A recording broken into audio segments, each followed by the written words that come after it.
Good to see you again. We welcome your testimony regarding NASA's fiscal year 25 budget request. The Biden administration is asking $25.4 billion for NASA. It's a roughly 2% increase over the fiscal year, fiscal 24. Funding NASA is critical to getting back to the moon, advancing our scientific understanding, and driving innovation. However, we remain accountable to the taxpayer, and with the national debt skyrocketing, it's critical that NASA remain focused on its core mission. The National Aeronautics and Space Administration, founded in 1958 in response to the so-called space race with the Soviet Union to land the first man on the moon. Today we find ourselves in yet another space race, this time with China. China has made aggressive investments in both deep space exploration and low Earth orbit.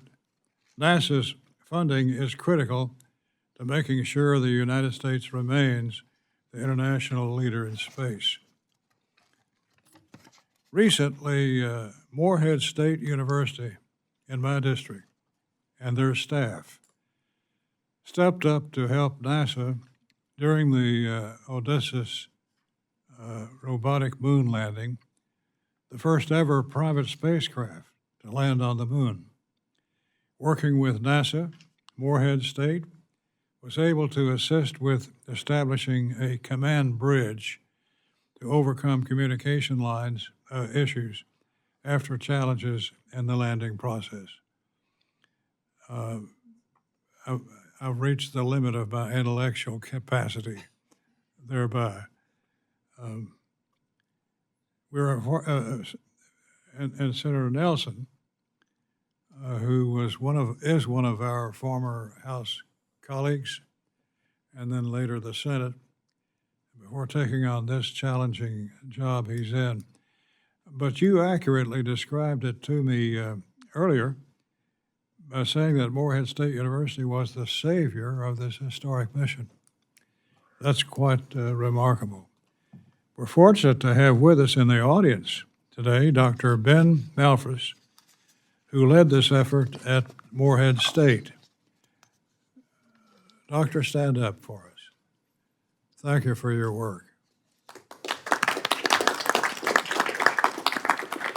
This amazing story is just one example of the important work Morehead State is doing in a part of the country not traditionally known for space innovation.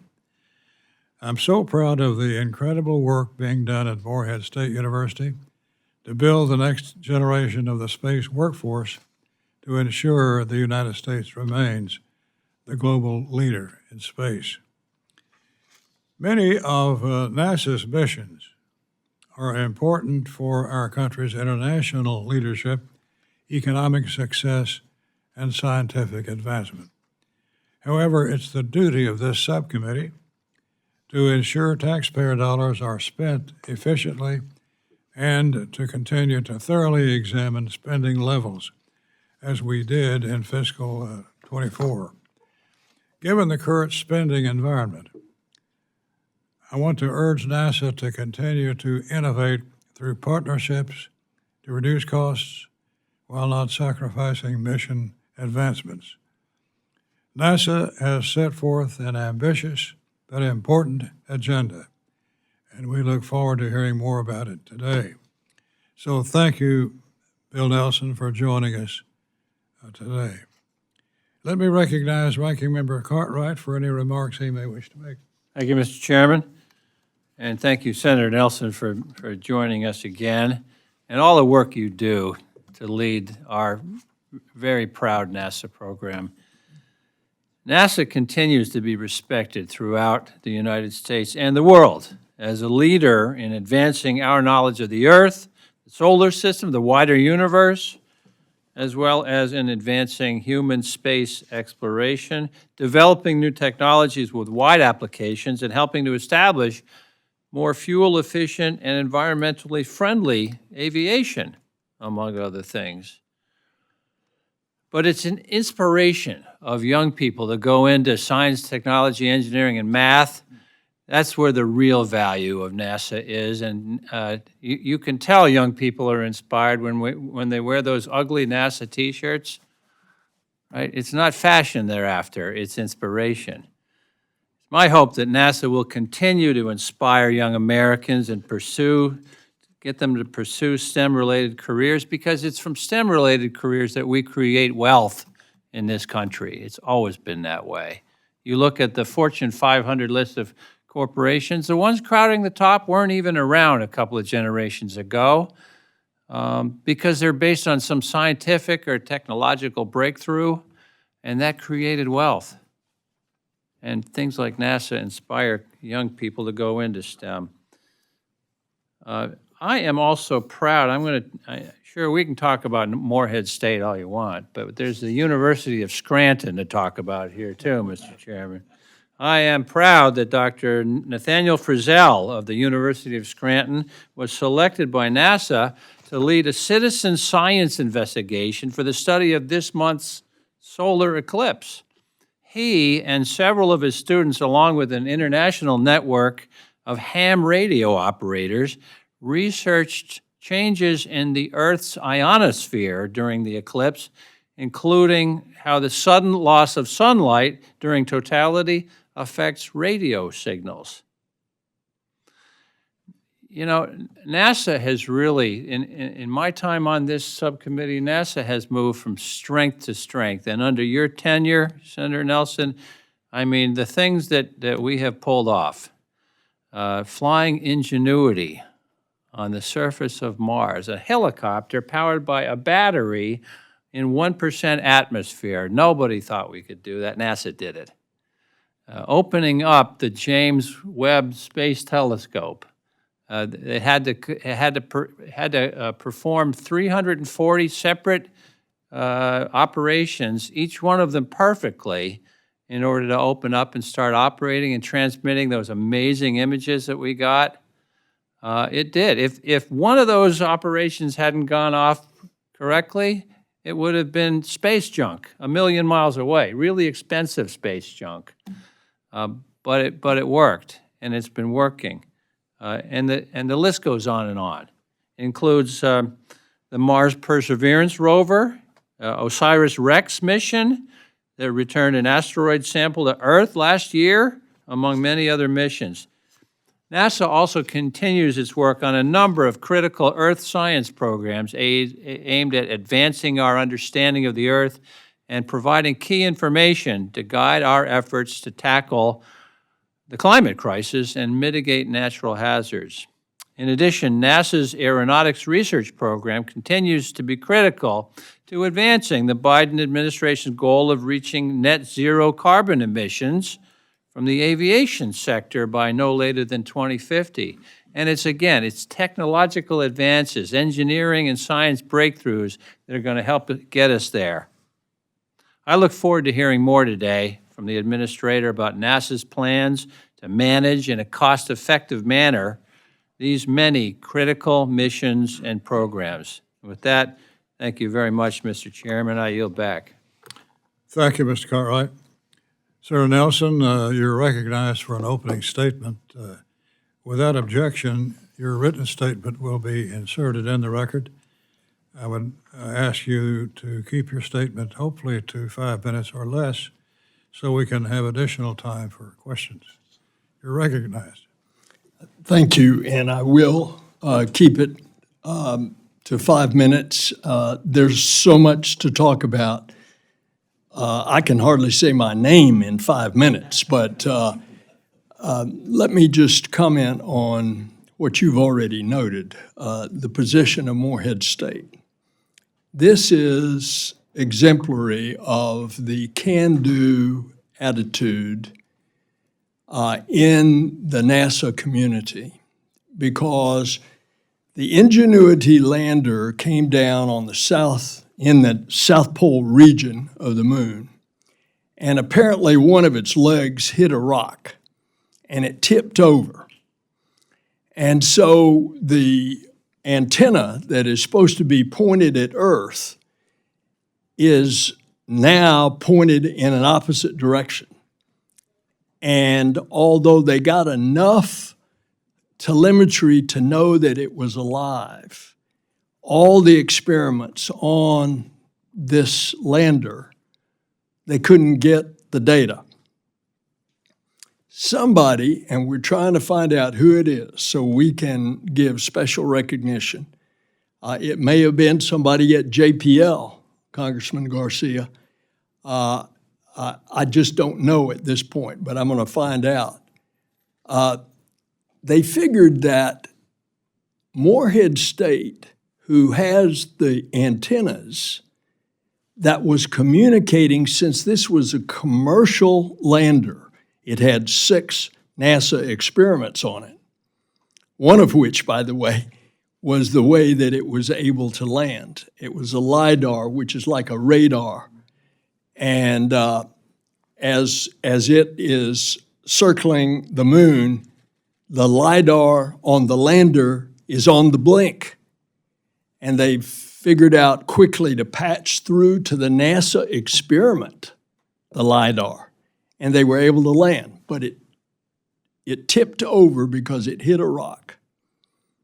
And some very smart person figures out Morehead State has the ability to communicate commercially, but Morehead State also has the ability to communicate with government missions through the Deep Space Network. That's our Deep Space Network. And they figured out how to do a patch so that in our big dishes, we could put enough throw weight in the message and could receive as well. And every experiment, both commercial and NASA, all were able to receive the information. And again, it's symbolic of how commercial and government can work together. It's a part of what we're doing. We're going back to the moon, this time with commercial partners and with international partners. The CLIPS program, of which Intuitive Machines was one, is a commercial lander. NASA gives them seed money, and then they go out and build a manifest and get clients to go on their lander. It becomes a business enterprise.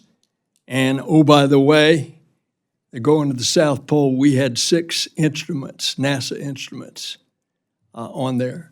So this is symptomatic of the changes in our space program from a half a century ago when we went to the moon, but we went as the government program.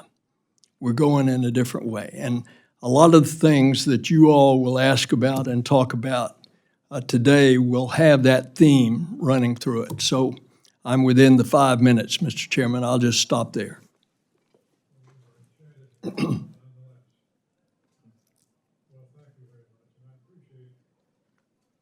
Director's recognition of Morehead State, which is a small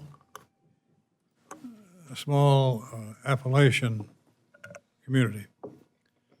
And the director was generous with his time recently by visiting Dr. Malfris and the Space Science Department at Morehead State. They now have their own department. You can get a degree in space science at Morehead State. And so they're attracting businesses now to come to be near that campus just for that reason. So thank you so much, Mr. Director. You were very generous with your remarks about Morehead State. We will now proceed under the 5-minute rule with questions for the witness. And I'll begin by recognizing myself.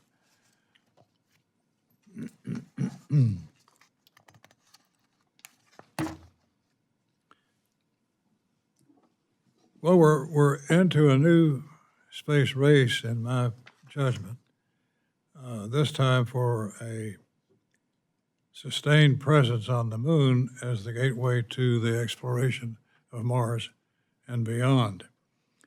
China has made very significant investments in its space program.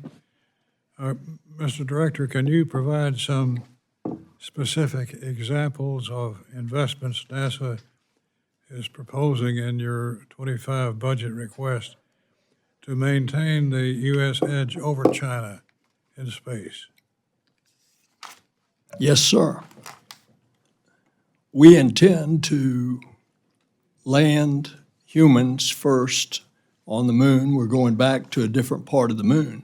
Last time, it was the equatorial part of the moon. We're going to the south pole of the moon for a different reason.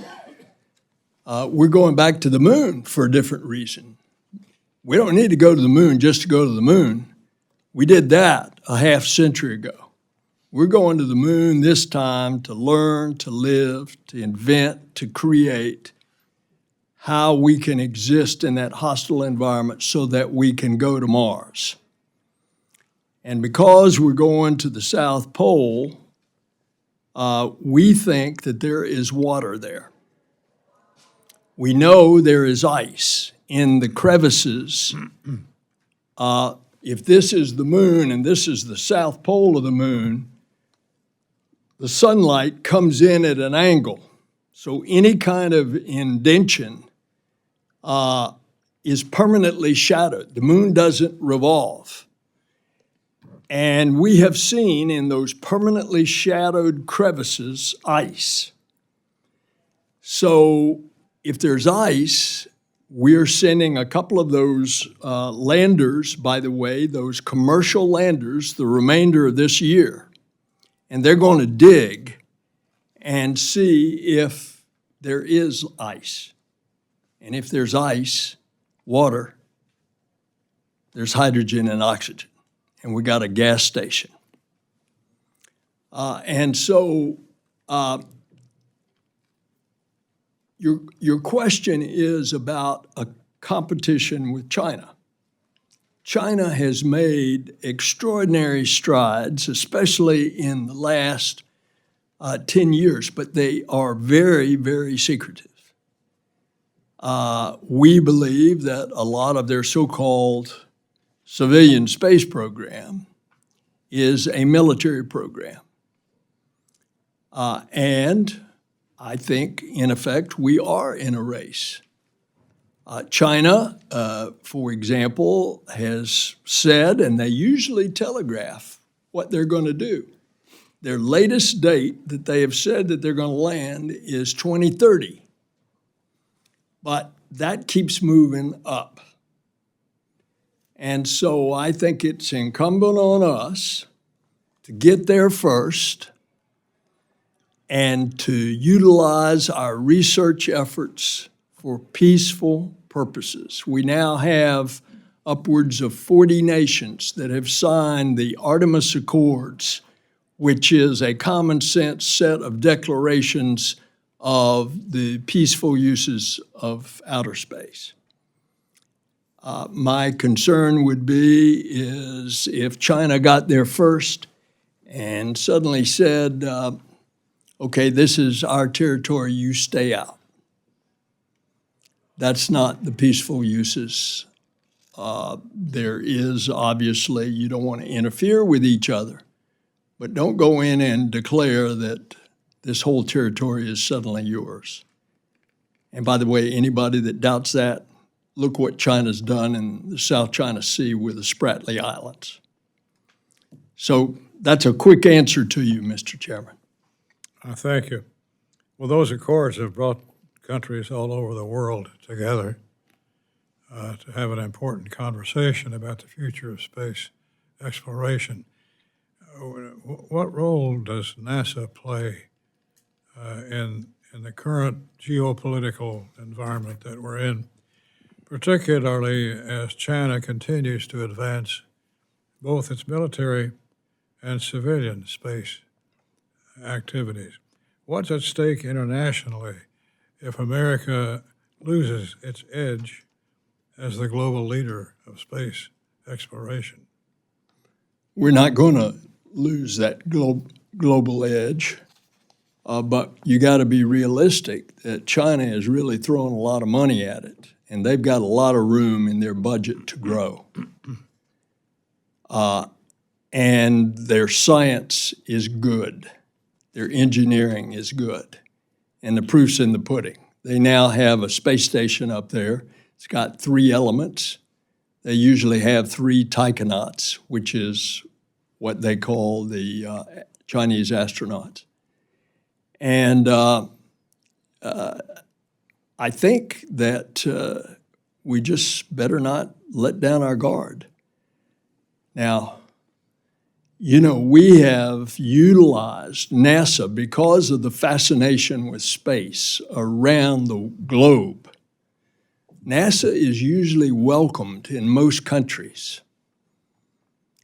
And we have gladly reached out to other countries with not only goodwill, but a lot of practical things that we can do to help other countries. And it's not just necessarily in space. It may be our assets in space that are looking at the Earth. For example, we can look at a farmer's field and we can tell what the moisture content is there. We can predict floods. We can predict droughts. We can look at a forest and determine if there is disease in the forest, and we're looking from space. And therefore, that forest is subject to fire because it's diseased trees. We've gotten involved with regard to the wildfires, of being able to try to head those off by giving the cautionary note to the fire service. So there's a lot that we are doing. I would hope that the Chinese space program would come to its senses and understand that civilian space is for peaceful uses. But we have not seen that demonstrated by China. Thank you, sir. Mr. Cartwright. Thank you, Mr. Chairman. Well, Senator Nelson, you just mentioned something that I wanted to ask you about. I think all of us remember last year we spent the better part of a week trying to breathe smoky air on the East Coast of the United States. God bless them, they're kind of used to that in California and parts in the West. We weren't used to that, and we found out it came from Canada. It came from Quebec wildfires, and that's new. Now, you just touched on that about wildfires. The NASA budget submission for fiscal year 2025 includes an increase in earth science. And I'd like you to talk about this effort, in particular with the earth science budget, something a lot of people might not immediately think of when they think of NASA, and that's this Wildland Fires Project in cooperation with other federal agencies. Could you explain for us how you anticipate this effort from NASA's Earth Science Division can help communities all across the country and indeed North America better prepare for and respond to wildfires? This request is a mere $20.4 million for the Wildland Fires Project, which supports what you just said, Congressman. The improved prediction, management, and mitigation of overall impacts of wildfires.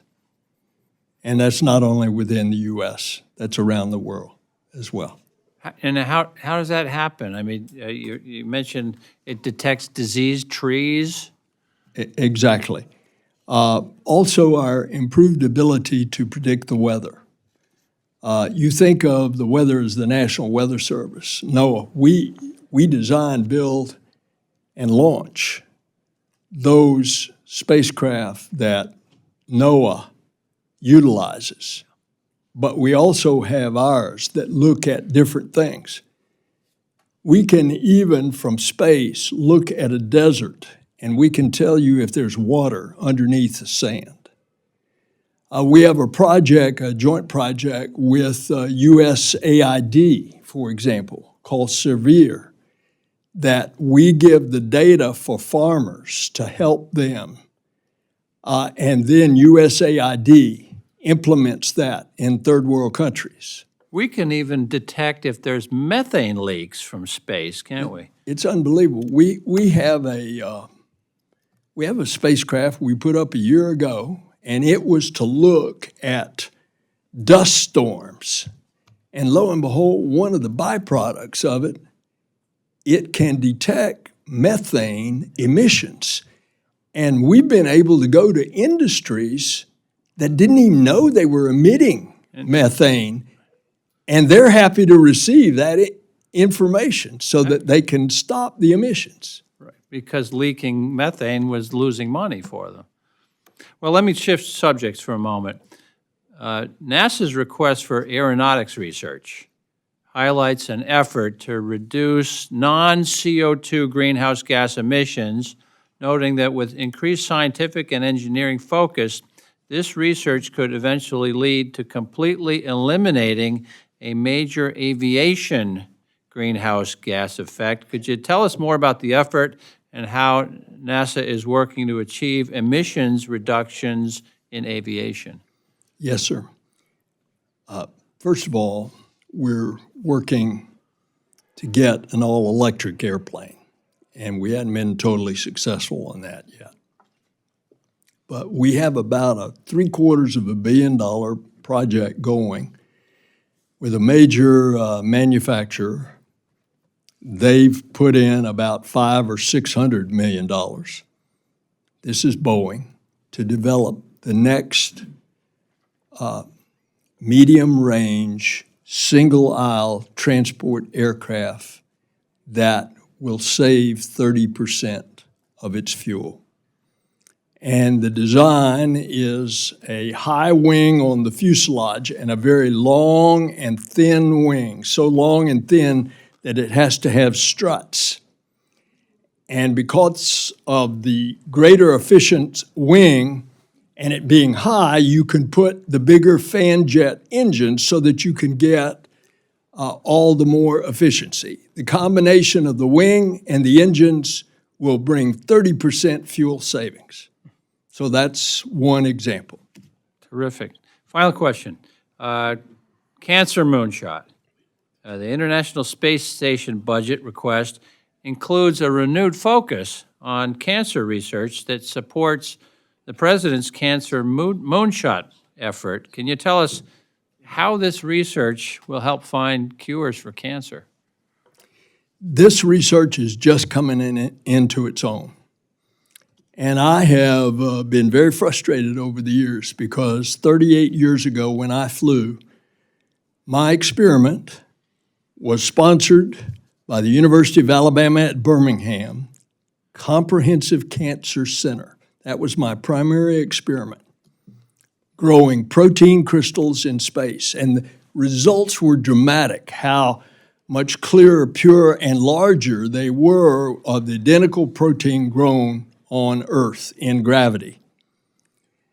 But now, over the years, it's just taking off because of the dedicated time of a national lab on the International Space Station, of the pharmaceutical industries going and experimenting. So we're having major breakthroughs on stem cell research, protein crystal growth research, and how this applies to cancer research. And I'm happy to provide details. Well, thank you, Administrator Nelson. I yield back, Mr. Chairman. Mr. Retterholt? Thank you, Mr. Chairman. Senator, good to be with you today. Thanks for being here and your work at NASA. As is very evident by your comments, you take your job very seriously, and thank you for doing that. And I know you enjoy what you do, and so that certainly shines through. Of course, we talk a lot about Russia here on Capitol Hill, and but even with the illegal and the unjustified invasion that we've seen recently in Ukraine, the American-Russian partnership on the International Space Station remains very cooperative, at least from my understanding. considering this cooperation that has existed, do you see a future where we could work closely with Russia in space after the deorbit of the International Space Station? Let me say that this cooperation's been going on since 1975, when in the middle of the Cold War, an American spacecraft, Apollo, rendezvoused and docked with a Soviet spacecraft, Soyuz, and the crews lived together. And that started what has been a continued cooperation. First, us going to their space station, Mir, the space shuttle docked there, and then the joint project of building the International Space Station together with the Russians, operating it together, and it would be very difficult to operate it by one or the other without the other. But it brings up the question. Given the fact of the inexcusable things that President Putin is doing in Ukraine, will that cooperation last? There is absolutely no indication that anything has changed in our professional relationship between astronauts and cosmonauts, between the NASA people in Moscow at Mission Control and the Russian people at Mission Control in Houston. And it has continued in a very professional and effective manner of operating the space station, receiving and sending astronauts, receiving and sending cargo. That has operated without a hitch. However, it brings a very important point. Thanks. Well, let me ask you this question. Should we be concerned about a potential realignment of partnerships in space where the Russians work more closely with the Chinese? We're concerned about that, absolutely. And Not only the Chinese, but others. And if so, what, which you agree to, which you say is the case, what indications do you see that demonstrate a closer collaboration with these nations currently?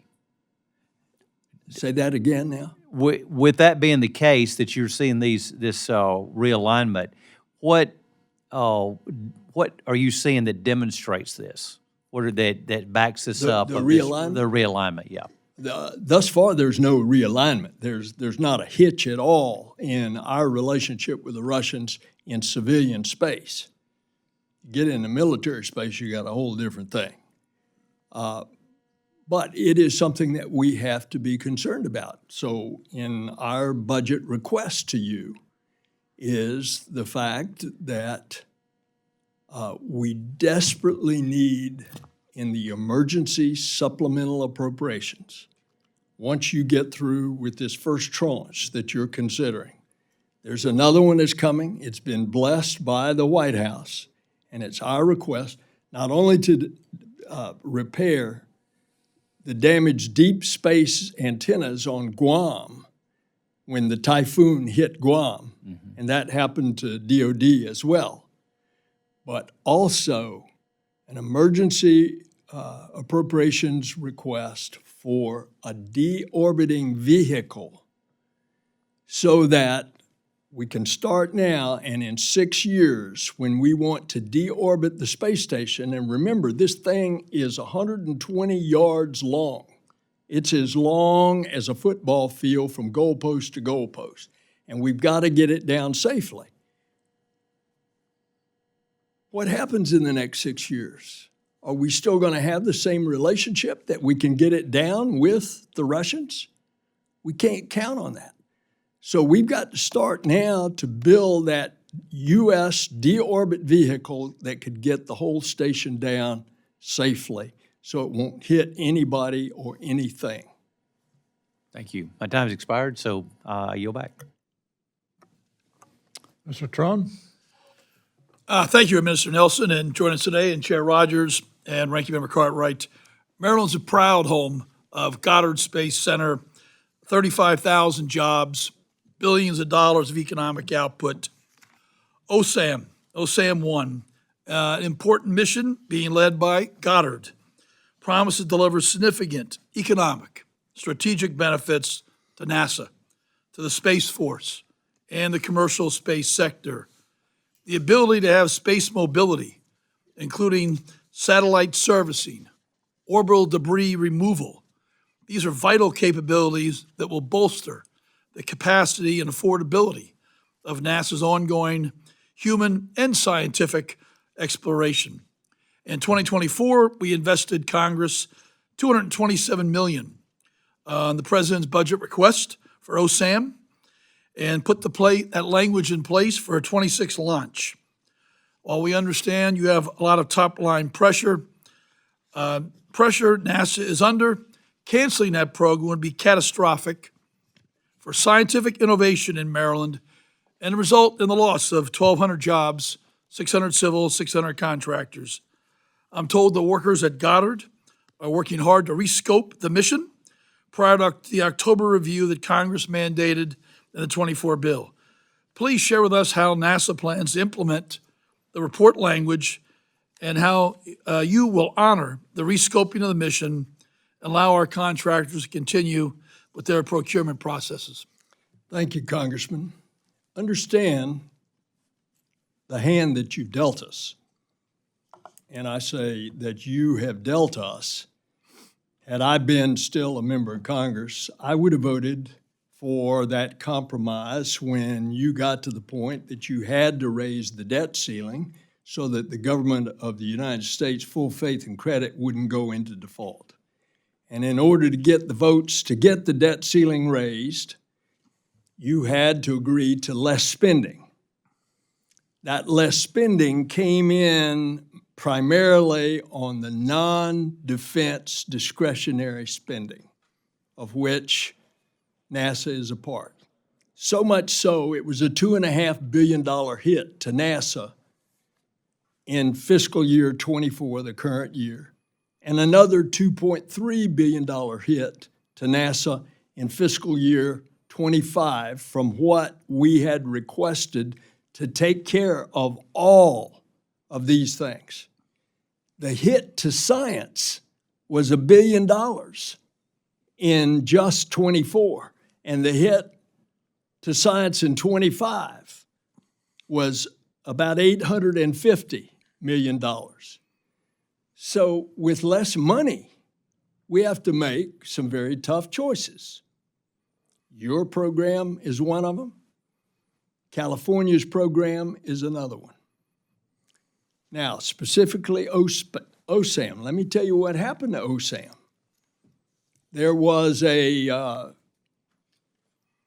independent review board that said the original forecast was to cost no more than $750 million and launch by 2020. And it's now 7 to 8 years behind schedule, and its latest figure is $1.6 billion. At the same time, what's happened to the marketplace is when OSAM was created, it was thought you'd go to low Earth orbit, punch holes in satellites, and figure out a way to refuel them. That technology has surpassed that. We now design satellites that can be easily refueled in low Earth orbit. The challenge is up 23,000 miles to resupply in geosynchronous orbit. But that's not what OSAM was designed to do. And so by us having to make hard choices, we understand the direction that you gave us. I know what the Maryland delegation did. I used to sit in the chairs that y'all sit in. I understand that. But we have to make choices. And we are, for 25, basically wanting us to move on from OSAM. We'll follow your direction for 24 in the appropriations. It's $237 million in this year that's being spent. But we're going to have to move. What percent does that bring us to full completion on OSAM? When we spend that $237 million, where are we going to be at? How far deep in are we? I mean, Artemis is years late too, and billions over budget also. Well, so it's the plague is everywhere. You're nowhere near. But the things that we have developed and learned in OSAM, now we can go and help out DARPA. Now we can go out and help out DOD for the projects that they are trying to figure out to do on-orbit servicing up there at 23,000 miles up in geosynchronous. And that's our recommendation to you for 2025. So you recommend scrapping the 26 launch date? In the parlance of the South, this dog doesn't hunt. I yield my time back. We'll come back to this. Mr. Garcia? Thank you, Mr. Chairman, and it's good to see you again, Administrator, Senator Astronaut Nelson. I feel like you're padding your resume here a little bit now. That's all right. You and I have had a lot of discussions over this Mars sample return. You just made an allusion to it, obviously, and you know how I feel right now. I'm not happy that the reprogramming decisions were made before we actually had bills passed. You ended up landing on the lower end of the spectrum between the band that the House passed and what the Senate passed. It's not just me; it's pretty much the entire California delegation, and probably one of the only times I've agreed with Schiff and been on a letter with Representative Schiff to give you testimony on how deeply this cuts. And it's not a California thing. My concern is not only about the 500 jobs already lost, in the last couple of months with the JPL layoff notifications, but the national security implications of losing more jobs and getting below what I would consider critical mass in terms of workforce at JPL. And the adjacencies between not just JPL relative to NASA, but also NRO and other national security implications. Those 500 jobs are gone. Those people have in many cases left California. They're in other industries now. They're working everything else. And I appreciate what NASA has done with the private-public partnership, and I realize there's a reshuffling of acquisition strategies and reprogrammings and IRBs taking place on the Mars sample return mission itself, and rebaselining the technical solutions there. But I'm concerned that we're below critical mass at JPL. So I want to remind everyone that the United States has actually never accomplished a soft landing on Mars without the talented minds at JPL. And, they call it the center of the universe for a reason.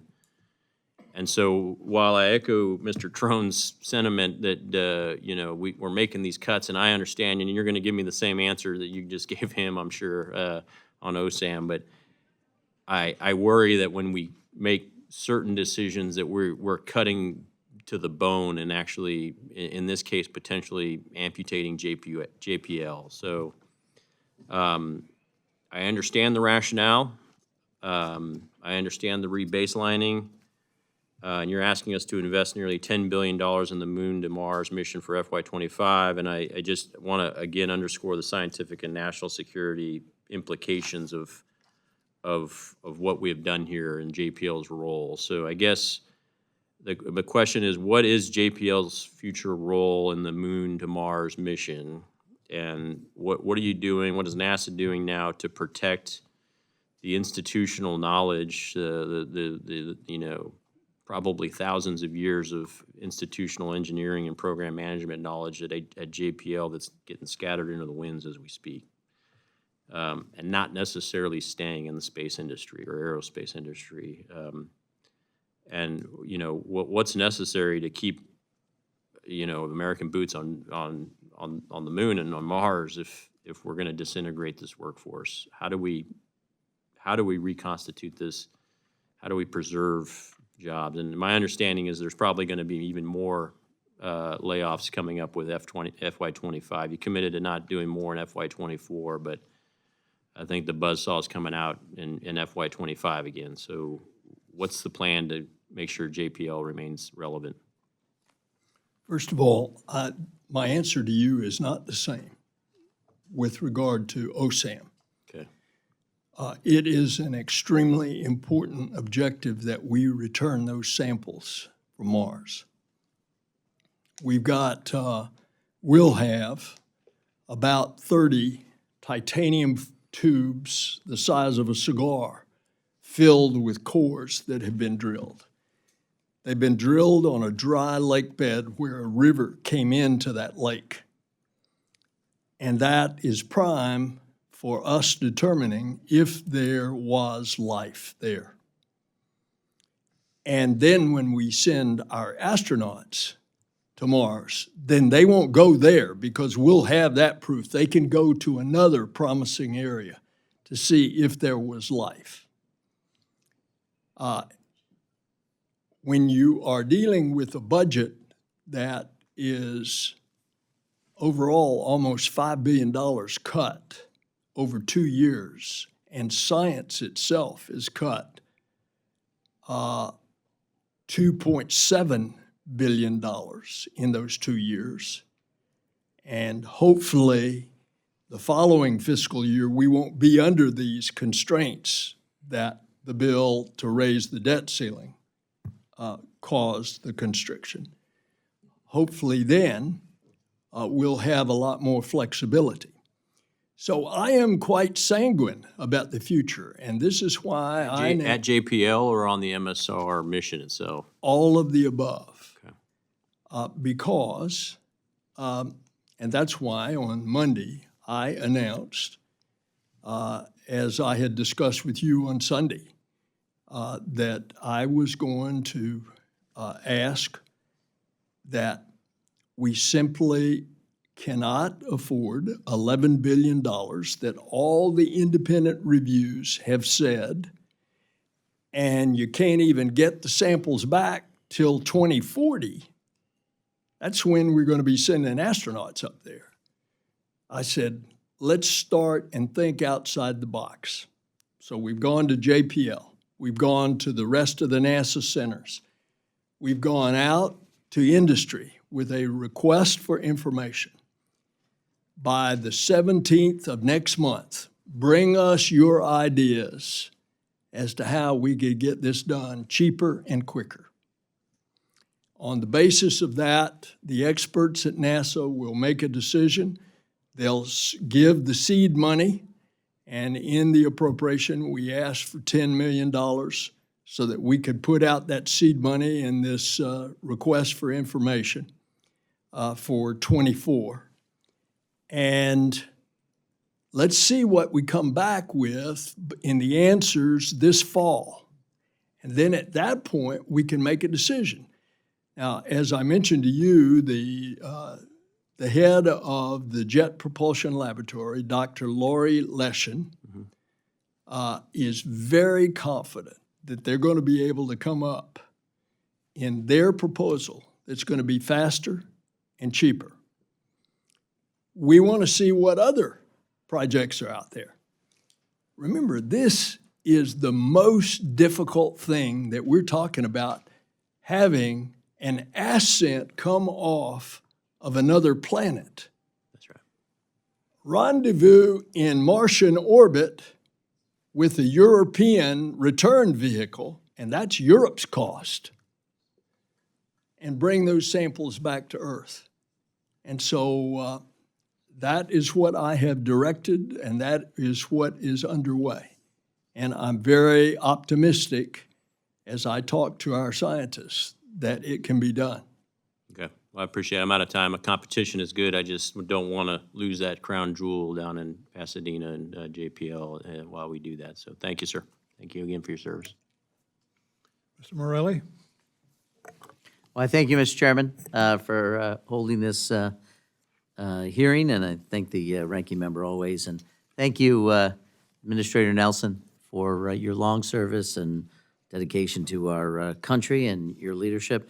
I'll admit, I feel a little bit like a kid in the candy store. When I was a young man, NASA was everything to me. I thought it was, through the lens of NASA in my childhood, it was perhaps a time of great excitement, grand adventure, and new discovery, and so I think of it fondly. I had hoped when I was about 10 years old to be an astronaut. That was really my goal in life, but it turns out my skill set wasn't quite in line with what my dreams were. So, but it's not a bad consolation prize to be sitting here with you and talking about this grand future. I want to start by thanking you and NASA for coordinating astronaut Lee Morin's visit to Rochester. So thank you and your staff. He was in Rochester. We were on the path of totality, and he came up and spent the day with us at the Strassenberg Planetarium. And he was like a rock star. People lined up to take pictures with him and chat with him, and he was a great ambassador. So thank you. We were in cloud cover, but he helped bring a ray of sunshine despite the fact that we didn't quite see the eclipse. But really grateful for that and for the cooperation of your team. I was pleased to see in your budget request the inclusion of $252 million for the NEO Surveyor's important mission, some of which is being conducted in my district at the University of Rochester. And NASA completed the mission confirmation review, I think in 2022, committed to launching the surveyor by 2028. And I just wonder what critical next steps towards your goal as an agency of planetary defense. A NEO surveyor, and I wanted to say to Congressman Garcia that it is also a JPL project as well. Well, he had a lot of time, but I appreciate you continuing to NEO surveyor is on track for 2028. NEO surveyor is a spacecraft. Also, the University of Arizona State is involved.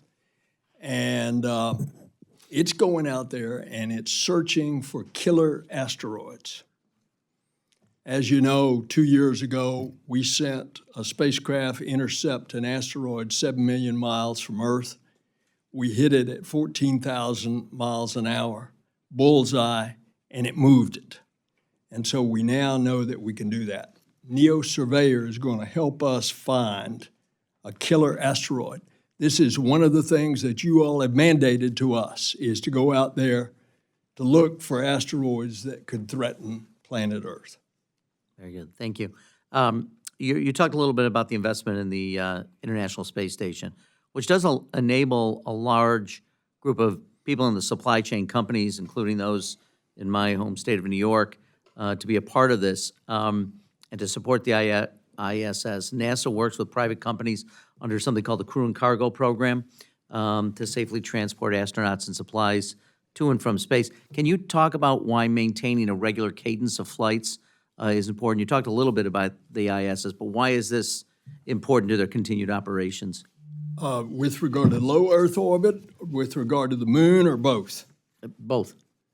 Okay, well, the more experience and testing that you do on a continual basis in a very hostile environment, the more you build your confidence and the more you reduce your risk.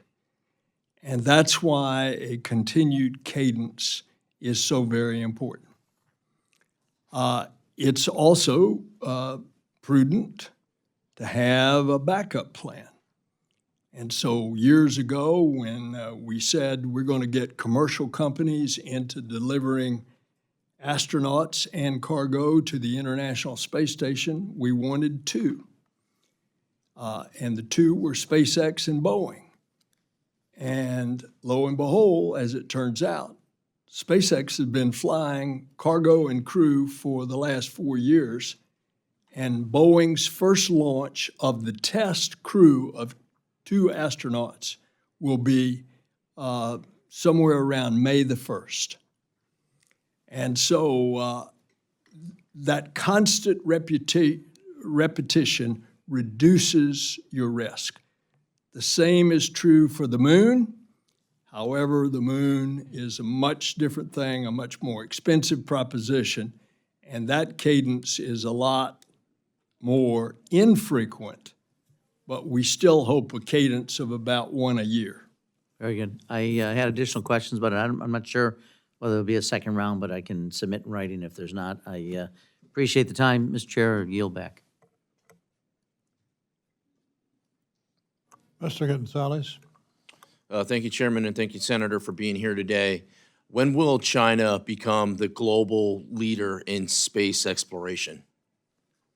Well, if we have anything to do with it, they won't. That is exactly the right answer, and we have to make sure that China is never the global leader. The United States will always lead that way. Senator Nelson, maintaining the Artemis mission schedule is essential to ensuring we return U.S. astronauts to the lunar surface before China accomplishes a crewed moon landing. We know there are delays in Artemis 2 and 3. Does NASA have the flexibility to adjust the CONOPS as necessary to maintain the Artemis schedule? Well, the Artemis schedule is going to be operative when it's safe for our astronauts to fly. The present schedule is that we will launch the first crew around the moon to check out the spacecraft Orion and its life support systems, and that will occur in September of next year, which is September of 25. The schedule presently is for the first landing to occur 1 year later, in September of 26. That landing is dependent upon the first commercial lander, which is SpaceX.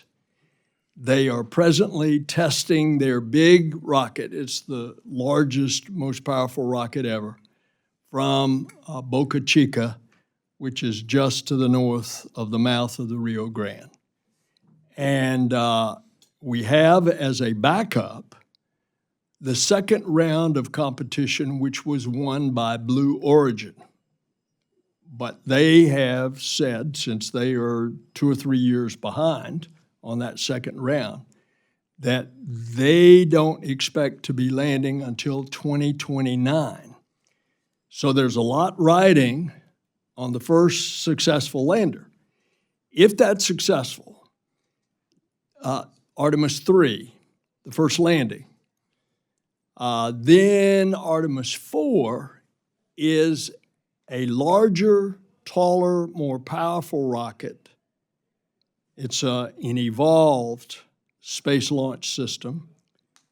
It goes off on a new and larger mobile platform because it's carrying not only the spacecraft, Orion, it's now carrying a component of what is known as Gateway, which is like a lunar space station.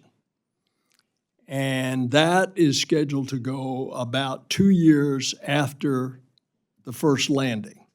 That's still SpaceX. Artemis 5, which would be a year or so later, would be the first landing of the Blue Origin lander.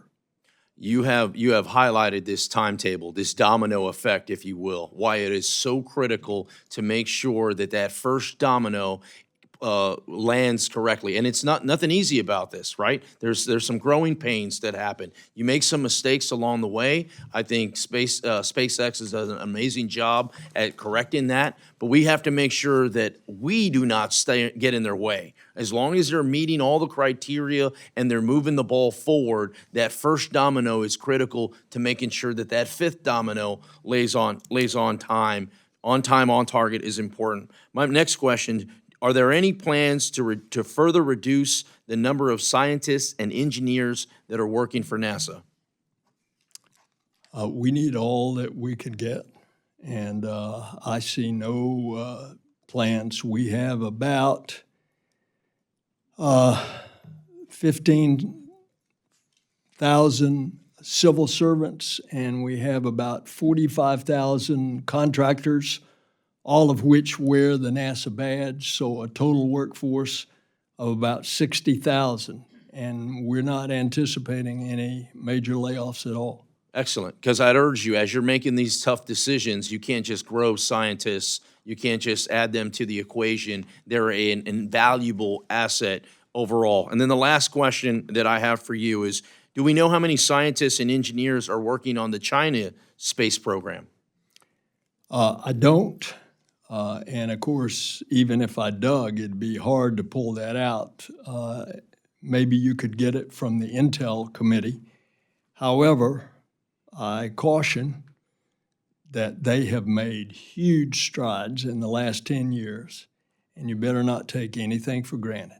I mention this because if we are in this space race with China, and if we are going to defeat this space race, it will not be defeated with words. It'll be defeated with actions, and those actions are our scientists going to work and delivering just like they always have. And with that, Chairman, I'm out of time, and I yield back. Mr. Clyde? Thank you.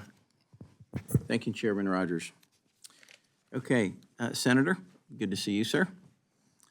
As the Chinese Communist Party escalates its investment in space exploration, I want to piggyback on what Mr. Gonzalez said a little bit here. I want to underscore the critical importance of NASA in countering it.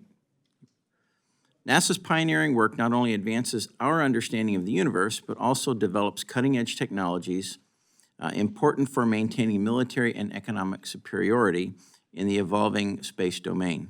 However, I am concerned that NASA's advancements in space exploration, specifically its Artemis missions, are not remaining on track and on budget.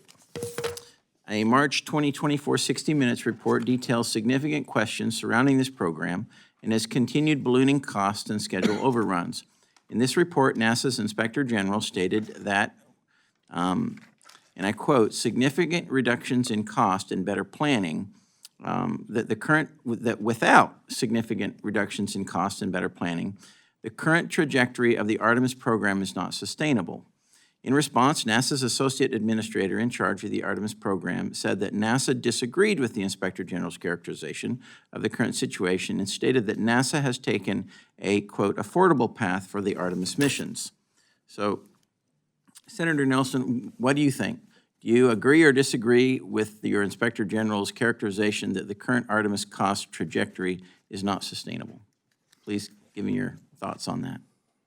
Remember what President Kennedy said? He said, we go to the moon not because it's easy, but because it's hard. Anytime you go and try to create a safe set of technology to put humans, particularly at the South Pole. I gave you that illustration. Right. If that's the moon and this is the South Pole and the light's coming in there. I was listening. It's pockmarked with craters, and the craters are completely in shadow or darkness. Dark. And therefore, you've got to be very precise in your landing. There's no room for error. Apollo 11, Neil Armstrong taking manual control, had to keep flying, and when he landed, he had just a few seconds left. He was avoiding boulders. He was avoiding craters. He had just a few seconds left when he shut down the engines. And so it's hard, but you got to do it as safely as you can. And when it's hard and safe, it's going to cost money. The James Webb Space Telescope that went over twice the amount of money and took twice as long. Look what we are reaping from the James Webb Space Telescope, an understanding of the universe in ways that we never have, seeing galaxies that we never knew existed, etc. So we are trying to tighten up the spending on bringing a lot of those, some 15 individual contracts, and bring them together into a unified whole. But I'm not going to sit here and tell you it's not going to be expensive, because it is. All right. Well, we just want to make sure that the taxpayers' dollar is spent the most effective and efficient way possible. That's why we're here. And, you know, we're already $34 trillion in debt. And so everything that we spend, we've got to, you know, make sure we get the best value for it. May I just add a comment? I don't want to take away your time. Go ahead, sir. I'll do it at the end of your time. Go ahead. All right. Well, the OIG estimated that, that each Artemis mission, that the launch would cost $4.2 billion per launch for Artemis missions. What do you say to that? I mean, do you think that's affordable? As you launch more over time, you bring down the per unit cost. Okay, all right. Okay. That's all the questions I've got for you. You're welcome to elaborate on what you wanted to talk about. Yes, please. Understand that this isn't all like we're pouring money down a rat hole. Look what it's doing for our country. Look what happened when we spent the money on the Apollo program. 2 generations of technology development came out of it. The micro-miniaturization revolution came out of the Apollo program when we had to make things light in weight, small in volume, and highly reliable. And look at how that technology has spread through the American economy. Look at the jobs as a result of this program throughout the entire U.S. Look at the educational benefit. The fact that we are going and doing daring things. You go into any classroom in this country and talk about it, and immediately you have the attention of those children in that classroom. And they're getting excited about technology and engineering and mathematics. That is an intangible value to the space program that has reaped financial rewards many times over to what it cost on Apollo a half a century ago and what it is costing in our space program now. I appreciate that perspective, Senator, and with that, I'm way out over time. I yield back. Mr. Klein? Thank you, Mr. Chairman. Good to see you, Director. Good to have you here. I'd like to continue the discussion about the Artemis Accords themselves and bring it down a little bit. They have an important role to play and demonstrate a new level of American exceptionalism to create a formal legal framework for space. And with Switzerland and Sweden becoming the 37th and 38th countries to join the Accords, this stands in stark contrast to China's competing International Lunar Research Station Cooperation Organization. What role and importance does continuing our international partnerships in low Earth orbit have on our long-term exploration strategy for the Artemis Accords?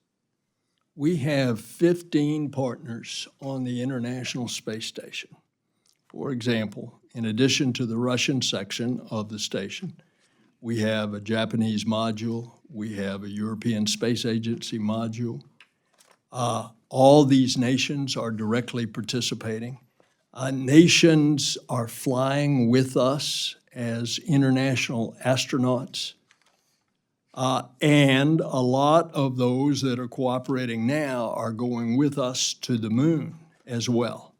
For example, the mini space station that's going to be orbiting around the moon, it's already has the partners that will contribute to the building of it.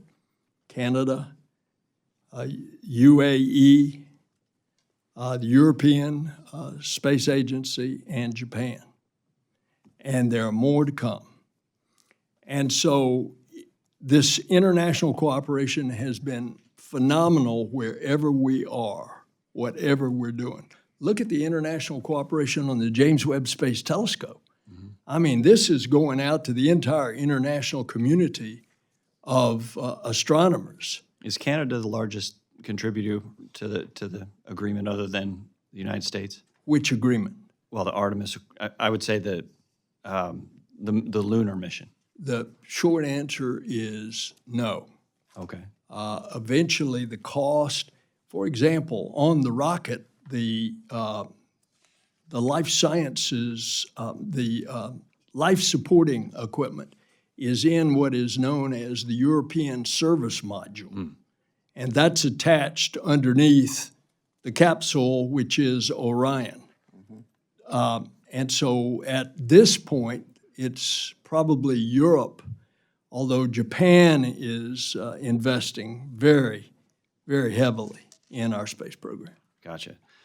Now, the International Space Station, which is what I was moving toward, has also played its part and is home to many different types of advanced and expensive scientific equipment, most of which was not designated to be brought back to Earth. According to the National Academy's 2023 Biological and Physical Science Decadal Survey, it would cost U.S. taxpayers more than $1.5 billion to rebuild and launch these to some other commercial low Earth orbit destination.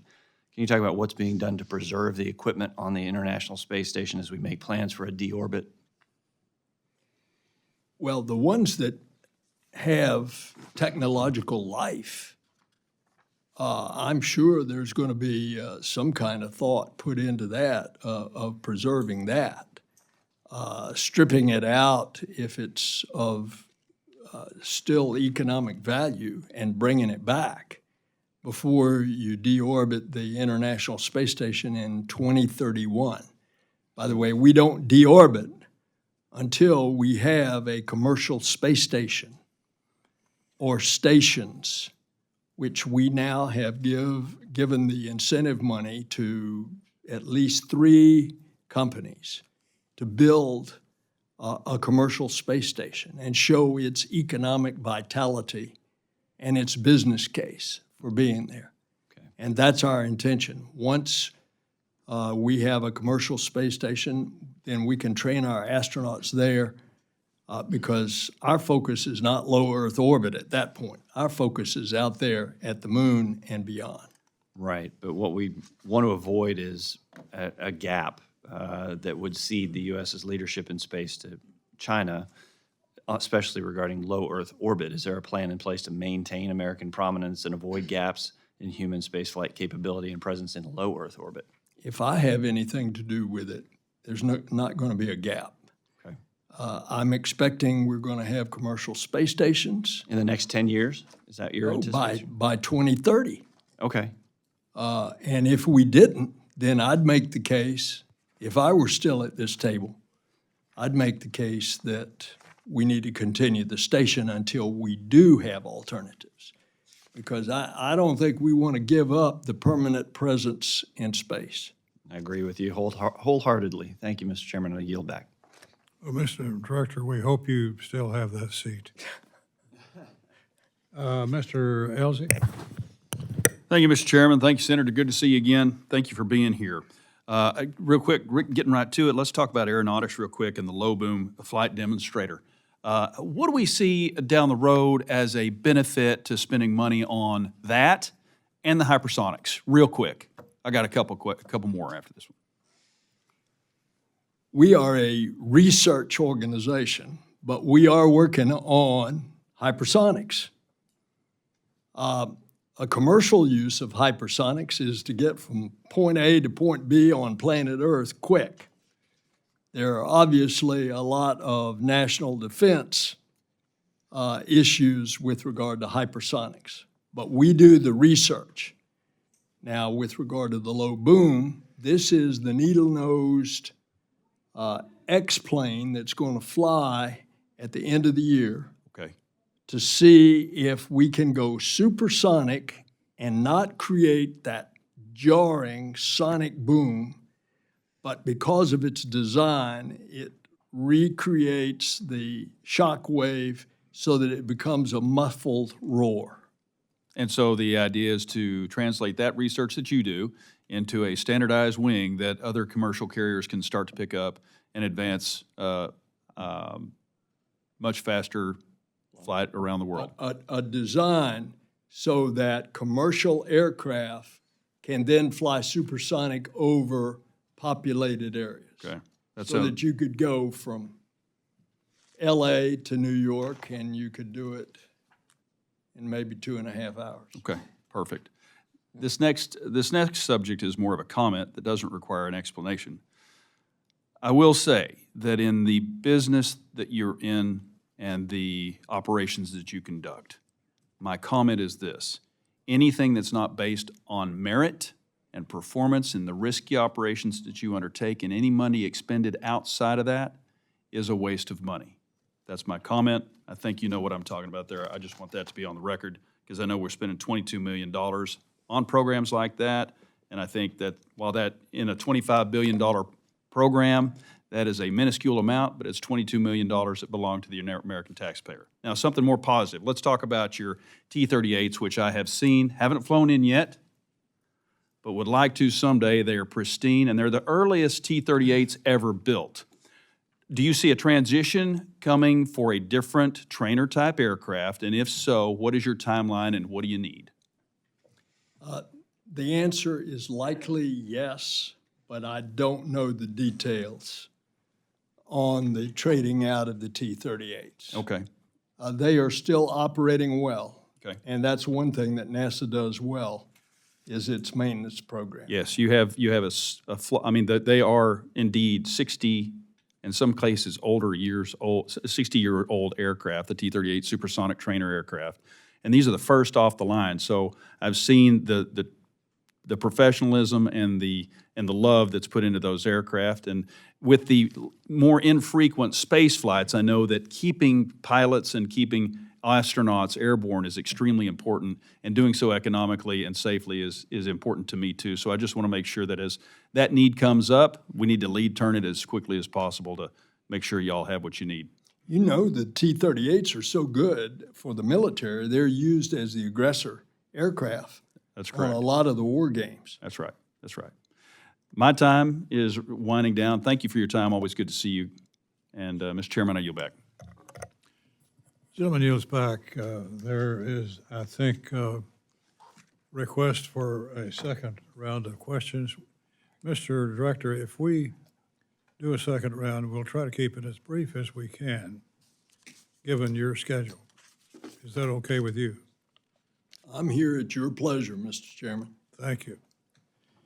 Well, we'll do a second round. We will limit remarks to 3 minutes each. And we'll lead off with Mr. Cartwright. Thank you, Mr. Chairman. Senator Nelson, in the budget request, NASA identified Mobile Launcher 2 as being the critical path to Artemis 4.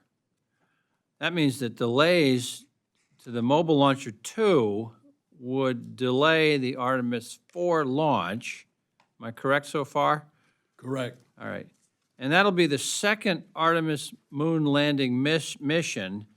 The first crewed gateway mission is currently scheduled to launch in September 2028. The question is, what steps is NASA taking to reduce the risk of delays to Mobile Launcher 2 that would inevitably delay the launch of the Artemis 4 mission?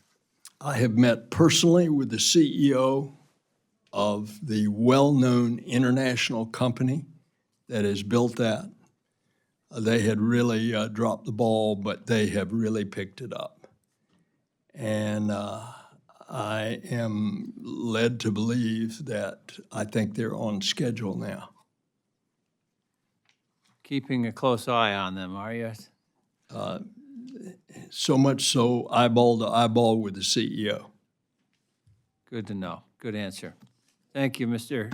Administrator, and I yield back, Mr. Chairman. Mr. Clyde? I just have one question for you, Senator. Has NASA ever provided an official cost estimate for the Artemis 3 mission?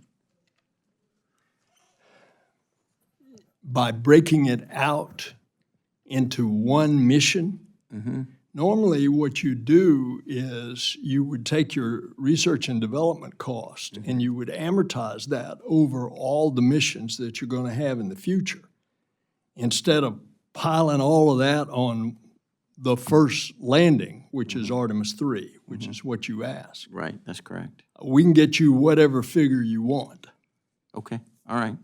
I would like to see kind of what y'all figure Artemis 3 would cost, and if you're gonna, take that and then build upon it, as you said, Artemis 4, Artemis 5, it would be interesting then to see I'd like to see what the additional costs of what you think that the further missions would be, so that we can kind of see a whole end game here. And we don't intend just to go to the moon for 3 or 4 flights and that's it. I mean, we're planning this to keep going out into the future until we get sufficient technology and systems that we think we can go to Mars. And I think that's in the 2040s. In the meantime, we're going to be doing a lot of science on the surface of the moon, such as just last week, the Japanese government is going to do the cost and building of a pressurized rover. And that's going to give our astronauts the ability to go out and to stay on the surface for 30 days because they will have a mobile environment in which in and out of the rover, but they go in and out of a lockout room, and they can take off the spacesuits that they have to use outside, and then they can live and run around. And when the astronauts are in it, it's going to be autonomous, and they can operate it from Earth as it will roam around. So it'll give a greater range that we can explore the South Pole of the moon. I'm looking forward to seeing your plans. Thank you. I yield back. Mr. Trone. Thank you, sir. Mr. Administrator, while China is aggressively deploying more spacecraft to the moon, they had another successful launch on March 19th. Here in the U.S., we have an opportunity to catch up by combining forces with some of our domestic commercial industry partners. The CLPS missions are wonderful, as recently demonstrated by the Intuitive Machine's successful lunar landing. So why are we not using the same techniques to get these lunar orbiters around the moon that China has? Well, that's exactly what we're doing with the CLIPS mission, CLPS, that you mentioned. We are using commercial enterprises to bear the cost of landers of which we put NASA instruments that in effect become scouts for us before we ever send our astronauts to that part of the moon. Now, is that what your question is? Yeah, we're trying to get at what's the Chinese are doing, you think, on the backside of the moon. Do you have any insights in that? They are going to have a lander on the far side of the moon, which is the side that's always in dark. We're not planning to go there. And why not? And what's the benefit of doing so? We don't know what's on the backside of the moon, so that would be something that they would discover. But our decision is that it's more profitable for us to go to the South Pole of the moon because we think that's where the water is. So why do you think they made that decision? I'm curious. I have no idea. Okay, let's talk a second about the imbalance sometimes we're concerned about in Maryland between science versus exploration missions. What future missions do you have intended for Goddard and the Science Mission Directorate, and how's the budget request affect those missions? Well, Goddard is one of our great assets, and you have got all kinds of things at Goddard. For example, you've got coming up, we just announced today that we approved the Dragonfly mission, and it is in Maryland at the Applied Physics Lab at Johns Hopkins. That is going to the Saturn moon of Titan. If there is a planetary science mission, Goddard usually has something that it's involved in. So, what about the Habitable Worlds Observatory? This would be at Goddard. We got $50 million for that. And are you willing to work with the committee to make sure this program has some increased funding to really make it work?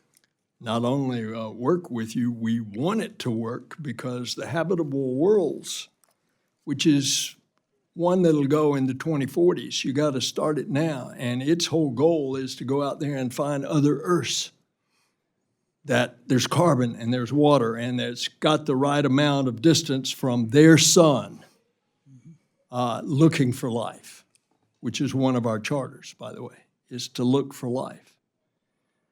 And so you've also got Da Vinci. It's going to Venus. You've got Landsat, which is, looking back at Earth, giving us all kinds of data. We've got 9 of those Landsats. The most recent one is, I think, Landsat 9. You've got this one that we just approved called Dragonfly. And just around the corner, you've got the next big telescope after the James Webb. And the James Webb is good for not only now, but for at least 20 years. Spectacular. Spectacular. You've got the Nancy Grace Roman telescope that, again, is helping identify other potential Earths out there as we are searching. And when we find those, by the way, not only looking for life, we start to understand their development, and we better understand of who we are, why we're here, how we got here in all of this evolution of the cosmos.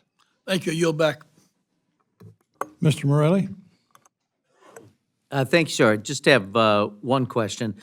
Your budget request proposes a rapid ramp down of the Chandra X-ray Observatory budget, which partly assembled in my district by Eastman Kodak. But the district synergizes with the James Webb Space Telescope and has nearly, as I understand, a decade of mission life left. So I'm concerned that the decision diminishes our return on investment with the JWST and cedes U.S. leadership on X-ray astronomy. Would you be willing to look at reconsideration of that ramp down? And if not, tell me how we'll continue to have leadership in this area. Remember I said we had to make hard choices?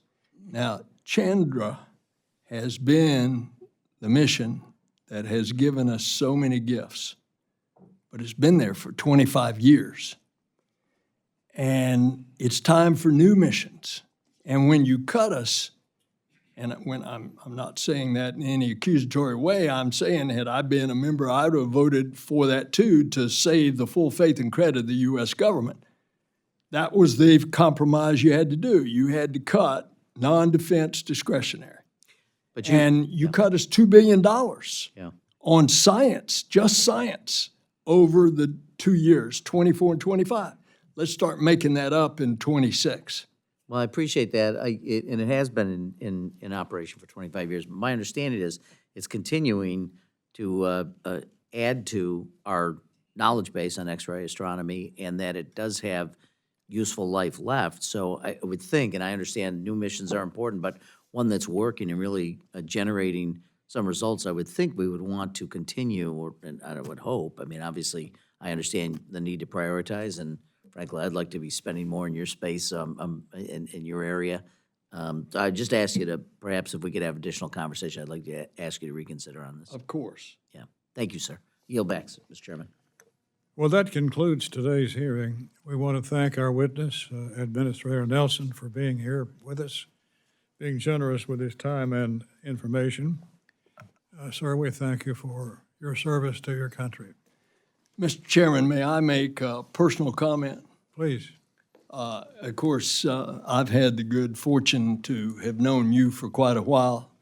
We served together in the House many, many moons ago. And as I look at your wall here and see all of those portraits, I've served with all of those former chairmen all the way back to Jamie Whitten. So it's a great privilege for me to return from whence I came. Thank you for the privilege. Well, we're delighted with your presence and your service to both the House and the Senate, as well as now this most important job with the nation's space program. Without objection, members may have 7 days to submit additional questions for the record. The subcommittee stands adjourned.